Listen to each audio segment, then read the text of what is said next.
Good morning to all of you in today's lecture of gearbox in chemical reactors. आज basically हम ये समझेंगे कि गियरबॉक्स क्या काम हो करता है केमिकल रिएक्टर्स में, इसकी क्या इंपॉर्टेंस होती है एंड इससे related various other things. So before starting today's lecture, अगर आपको मेरे लेक्चर्स अच्छे लगते हैं तो मेरे चैनल को सब्सक्राइब कीजिए और जितना ज़्यादा पॉसिबल है उतना ज़्यादा वीडियोस को लाइक कीजिए और दूसरों से शेयर कीजिए.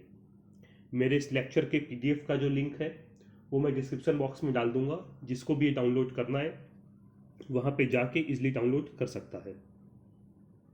तो सबसे पहले हमारे लिए ये समझना ज़रूरी है कि टॉर्क क्या होता है. तो याद रखिएगा, torque is basically how much a force is acting on object cause that object to rotate. किसी ऑब्जेक्ट को रोटेट करने के लिए कितनी फोर्स चाहिए, वो फोर्स बेसिकली टॉर्क होती है. अब केमिकल रिएक्टर्स में आप सबको पता है कि अंदर एजिटेटर होता है. एजिटेटर का मेन काम रहता है प्रॉपर तरीके से मटेरियल की मिक्सिंग करना, ताकि मेरे जो भी रिएक्शंस डिजायर्ड टेम्परेचर और प्रेशर की पैरामीटर्स पे होते हैं वो प्रॉपर तरीके से हो सकें. इसीलिए आप सबने देखा होगा कि एजिटेटर्स का जो सिलेक्शन होता है वो काफ़ी ज़्यादा क्रिटिकल रोल प्ले करता है. डिपेंडिंग अपॉन आप किस तरीके का रिएक्शन करवा रहे हैं उसके हिसाब से एजिटेटर का सिलेक्शन भी किया जाता है. तो यहीं से आपको ये बिल्कुल क्लियर हो गया होगा कि एजिटेटर हमारे लिए कितना इंपॉर्टेंट है. अब एजिटेटर को मेरे को रोटेट करवाना है. रोटेट करवाने का मतलब क्या हुआ कि मेरे को एजिटेटर पे एक टॉर्क लगाना पड़ेगा जिससे वो आपका रोटेट होगा. इसीलिए मैंने स्टार्टिंग किया है आपका टॉर्क से. अब बात करते हैं टॉर्क के बेसिक फॉर्मूले की.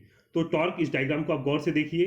Torque is equal to length into force, ये नीचे लिखा हुआ है. अब टॉर्क आपका फोर्स और लेंथ दो चीजों पे डिपेंडेंट है. टॉर्क की वैल्यू फिक्स है.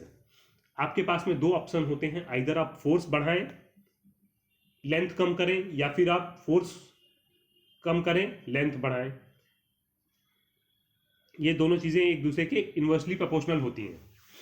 अब हम मैक्सिमम ट्राई करते हैं कि अगर मेरे को एक फिक्स अमाउंट का टॉर्क कहीं पे देना है तो मैं फोर्स कांस्टेंट रखते हुए अपनी लेंथ पे काम करता हूं. मैं अपनी लेंथ बढ़ा लेता हूं तो मेरे को सेम टॉर्क मिल जाता है by applying less force, because मैंने यहाँ पे अपना लेंथ बढ़ा लिया है. सो टॉर्क की बात मैंने इसीलिए छेड़ी बिकॉज एजिटेटर का पूरा फंडा टॉर्क पे ही डिपेंड होता है.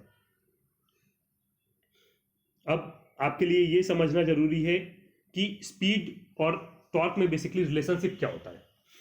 ये मैं आपको इसलिए क्लियर कर रहा हूं क्योंकि रिएक्टर्स पे आपने देखा होगा सबसे पहले आपकी मोटर लगी रहती है. आफ्टर दैट मोटर पे के बाद में आपका गियर बॉक्स लगा रहता है और गियर बॉक्स के बाद में फिर आपका एजिटेटर कनेक्टेड होता है. अब आपके लिए ये इसलिए समझना जरूरी है बिकॉज पूरा कॉन्सेप्ट आपका यहीं पे क्लियर हो जाएगा. आप इस डायग्राम को देखिए तो आपको खुद क्लियर हो जाएगा कि जैसे जैसे आपका स्पीड कम होती है, मींस जैसे जैसे आपकी स्पीड कम होती जाती है, ये देखिए वैसा वैसा आपका लगने वाला टॉर्क आपका बढ़ता रहता है. अब एजिटेटर से मेरे को पूरे के पूरे मटेरियल को मिक्स करवाना है. इसका मतलब है कि अगर रिएक्टर की मोटर मेरा काफ़ी हाई आरपीएम पे घूम रही है तो मेरे को अपने एजिटेटर को ज़्यादा टॉर्क देना है, तो मेरे को अपने एजिटेटर को लो आरपीएम्स पे रोटेट करवाना पड़ेगा, तभी आपका मेरा काम रिजॉल्व हो पाएगा.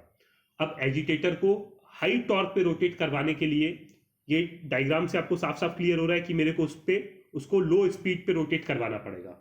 अब लो स्पीड पे अगर मेरे को अपने एजिटेटर को रोटेट करवाना है तो हाई आरपीएम जो मोटर दे रहा है उस आरपीएम को मेरे को बेसिकली लो आरपीएम्स में कन्वर्ट करना है. अब ये जो high RPM to low RPM conversion का काम होता है ये बेसिकली सारा का सारा काम करता है मेरा गियर बॉक्स. अब यहां से पिक्चर में आता है मेरा गियर बॉक्स. अब केमिकल रिएक्टर के मेन पार्ट्स मैंने यहाँ पे दिखाए हुए हैं, आप सबको क्लियर होगा. यहाँ पे आप टॉप का पार्ट खाली देख लीजिए. तो ये आपका एजिटेटर की मोटर हो गई. आफ्टर दैट ये यहाँ पे आपका यहाँ पे गियर बॉक्स होता है. सो मैं उसी के बारे में बात करूँ इसलिए बाकी चीज़ों के बारे में मैं ज़्यादा डिटेल में नहीं जा रहा हूँ. यहाँ से आपको बिल्कुल साफ साफ क्लियर हो रहा है that high torque is required to start the agitator from rest. जो एजिटेटर आपका रेस्ट में है उसको रोटेट करने के लिए आपको हाई टॉर्क देना पड़ेगा. ये जो टॉर्क है इसको डेवलप करने का काम करता है आपका मोटर, जो मैं आपको पहले क्लियर कर चुका हूँ. And due two variable nature of material agitator की स्पीड्स वेरी होती रहती हैं, इसीलिए आपकी जो टॉर्क की रिक्वायरमेंट होती है वो भी आपकी वेरी करती रहती है। सो यहाँ पे ही आपका गियर बॉक्स सबसे इंपॉर्टेंट रोल प्ले करता है। अब अगर मैं बात करता हूँ गियर बॉक्स रेशियोज की, तो एक टर्म आपने सुना होगा गियर बॉक्स रेशियो। अब ये गियर बॉक्स रेशियो बेसिकली होता क्या है, इसका क्या इंपॉर्टेंस है, ये चीज़ें मैं आपको क्लियर करता हूँ। आप यहाँ पे, जैसा कि मैंने आपको पहले बताया कि गियर बॉक्स हाई आरपीएम को लो आरपीएम में कन्वर्ट करने के लिए काम करता है। अब ये काम कैसे करता है, जैसा कि नाम सजेस्ट कर रहा है गियर्स। अब इसमें बेसिकली अलग अलग तरीके के गियर्स यूज किए जाते हैं। लाइक इस पहले वाले डायग्राम को आप देखिए, यहाँ पे ये पहला गियर है और ये आपका दूसरा गियर है। अब दोनों गियर एक दूसरे के साथ में मूव हो रहे हैं बिकॉज इनके जो टीथ्स हैं बीच में, आप ये देखिए, ये टीथ्स आपस में इनके लिंक होते हैं। एक जैसे घूमेगा वैसे ही आपका दूसरा भी रोटेट करेगा। अब इनके रोटेशनल स्पीड के में बेसिकली जो लिंक होता है वो होता है कि कितने नंबर ऑफ टीथ्स इनके बीच में प्रेजेंट है। फॉर्मूला होता है revolutions per minute of A into teeths present in A gear is equal to revolutions per minute in B gear into teeths in B gear. Second diagram को देख के अगर मैं कैलकुलेट करता हूं तो पहले में मेरे 20 टीथ्स हैं, सेकेंड वाले में मेरे 40 टीथ्स हैं। मान लीजिए मैं ये मानता हूं कि पहला वाला मेरा 100 आरपीएम पे घूम रहा है, तो आप इजिली कैलकुलेट करेंगे तो ये वैल्यू आएगी आपकी 20 इंटू 100 इज इक्वल टू, जब आप जाएंगे इज इक्वल टू 40 इंटू जो आप वैल्यू कैलकुलेट करेंगे, मान लीजिए आप उसे x मानते हैं, तो ये वैल्यू आपको कैलकुलेट होकर यहाँ से मिलेगी 50 आरपीएम। इसका मतलब कि ये जो पहले वाला मेरा गियर अगर ये 100 आरपीएम्स पे घूम रहा है तो ये सेकंड वाला जो मेरा गियर है ये ओनली 50 आरपीएम्स पे रोटेट करेगा। अब एजिटेटर के केस में होता क्या है कि अगर मैं आपको बताऊं कि मेरा गियरबॉक्स रेशियो 12 है, इसका मतलब क्या होता है वो समझिएगा। इसका मतलब ये होता है कि आरपीएम जो मेरी मोटर घूम रही है, मान लीजिए मेरी मोटर 1440 आरपीएम पे घूम रही है, तो मेरा जो एजिटेटर है वो ओनली 120 आरपीएम्स पे रोटेट करेगा। इन दोनों को जब आप डिवाइड करेंगे तो ये वैल्यू निकल के आती है 12। इसका जो फॉर्मूला होता है गियरबॉक्स रेशियो कैलकुलेट करने का, ये नीचे दिया हुआ है। Number of rotations of the driver gear means जो मेन गियर है जो सब पूरा का पूरा ड्राइव कर रहा है। लाइक आपका जो केमिकल रिएक्टर है उसके केस में होगा आपका मोटर, जो मोटर है, मोटर कितने आरपीएम पे रोटेट कर रही है, उसकी स्पीड डिवाइड बाई आपका जो number of rotations of the driver gear, जो आपका ड्राइवर गियर है वो किस स्पीड पे रोटेट कर रहा है। तो एजिटेटर के केस में आपका 1440 आरपीएम पे आपका अगर मोटर रोटेट कर रही है तो आपका एजिटेटर 120 आरपीएम पे रोटेट करेगा। जब आप इन दोनों को डिवाइड करेंगे तो ये वैल्यू आपको निकल के मिल जाएगी 12। वाइस वर्सा भी आप कैलकुलेट कर सकते हैं।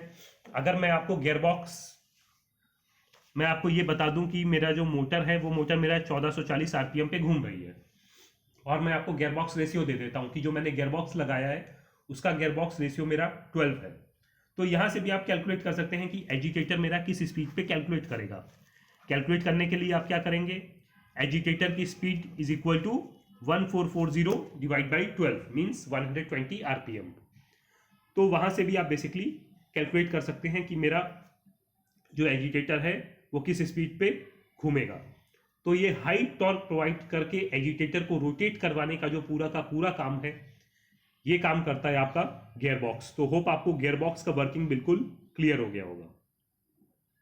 अब अगर आप देखें टाइप्स ऑफ गियर, तो ये गियर्स अलग अलग तरीके के रहते हैं। ये स्पर टाइप गियर है, हेलिकल टाइप है, हेरिंगबोन गियर है, rack and pinion type, bevel type, worm type and last one is hypoid type. इन सारे के सारे गियर्स का सिलेक्शन मैं यहाँ डिटेल में नहीं बता रहा हूँ, वो मैं आपको सेपरेट स्लाइड्स में बताऊँगा, सेपरेट लेक्चर में क्लियर करूँगा। बिकॉज इनका जो बेसिकली सिलेक्शन क्राइटेरिया होता है वो डिपेंड करता है कि किस तरीके की एप्लीकेशन में उसको यूज़ किया जा रहा है और वहाँ पे कितना फोर्स और कितने टॉर्क की आपको रिक्वायरमेंट्स होती हैं, उसके बेस पे इनका जो सिलेक्शन होता है वो डिपेंड करता है। एप्लीकेशन टू एप्लीकेशन ये वेरी होता रहता है. सो होप आपको आज का मेरा लेक्चर अच्छा लगा होगा. नेक्स्ट लेक्चर में I will be back with a new topic. Till then goodbye, have a nice day.